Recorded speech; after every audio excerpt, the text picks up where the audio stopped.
ramp up. There are questions about who is eligible to get a shot. A local lawmaker is calling to get rid of the state form required for medically vulnerable people to get vaccinated. News 6's Lauren Cervantes joins us live at the FEMA satellite site at Kelly Park in Apopka. Lauren.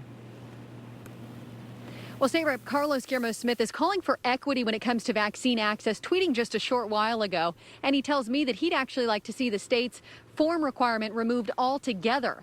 Now, earlier this afternoon, I spoke with a woman who told me that she waited over 6 hours at this site, ultimately to be turned away over having the wrong form. I was texting my mom and I'm like, I made it, I'm going to get the vaccine. So happy until, the volunteer walked up to my car and looked at my paper and said, no, you don't have the right form. And from there, it was just major disappointment. Tracy Johnson says her doctor filled out this form, which says she's recommended to get the COVID vaccine because of an underlying health condition.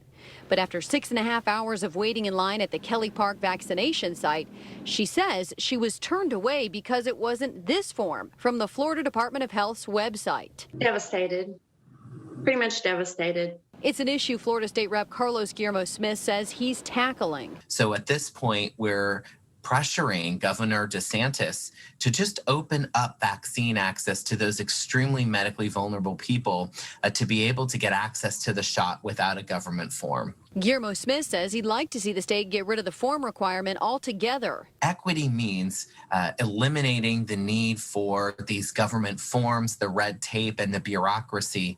Really, at this point, there should be an honor system where folks can self-identify as being medically vulnerable. He tells News 6 in some cases they've seen doctors' offices are charging a doctor's visitation fee in order for patients to get the form signed. This extra cost for a free COVID vaccination shot is totally inappropriate. It might be legal, but it's unethical for doctors to be charging to sign off on this form. Now, Johnson tells me after her hours-long wait, she'd like to see those working the sites communicating with those waiting in line about what documents they need to have and those who are eligible, before they wait. In Orange County, I'm Lauren Cervantes, getting results, News 6.